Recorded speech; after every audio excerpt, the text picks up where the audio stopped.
নক্ষত্র পুষ্যার লাইবিলিটিস প্রচুর। পুষ্যা নক্ষত্রকে বরাবরই বিভিন্ন রকম লাইবিলিটিসের মধ্যে দিয়ে চলতে হয়। এখনও লাইবিলিটিস আপনার প্রচুর পরিমাণে আছে। আমি বলব না লাইবিলিটিস থেকে সব বেরিয়ে আসুন, হঠাৎ করে সেটা সম্ভব নয় আমি জানি। তবে পুষ্যা নক্ষত্রের কিছু, কিছু ক্ষেত্রে নিয়ন্ত্রণ করাটা দরকার। যতটা নিয়ন্ত্রণ করা যায় ততটাই নিয়ন্ত্রণ করা দরকার। পুষ্যার ফ্যামিলি লাইফ থেকে শুরু করে অন্যান্য নানা রকমের বিষয়ে পজিটিভিটি বাড়বে। পুষ্যা নক্ষত্রের ইমপ্রুভমেন্টের জায়গা আমরা পাবো।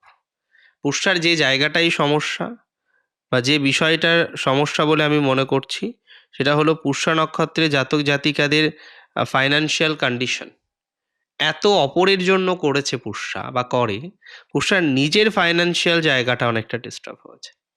তো ফাইন্যান্সিয়াল ডিস্টারবেন্স থেকে পুষ্যাকে কিছুটা বেরিয়ে আসতে হবে এবং আমি মনে করি কিছুটা বেরিয়ে আসতে পারবেন।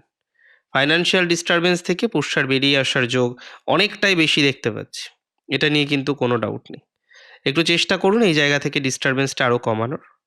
আমি মনে করি যদি প্রকৃতভাবে আপনি চেষ্টা করতে পারেন, আপনার সমস্যা, আপনার নেগেটিভ ভাইবসগুলো অনেকটা সমাধানযোগ্য, মানে 100% সমাধানযোগ্য, এতটুকু আপনাকে আমি বলে দিলাম।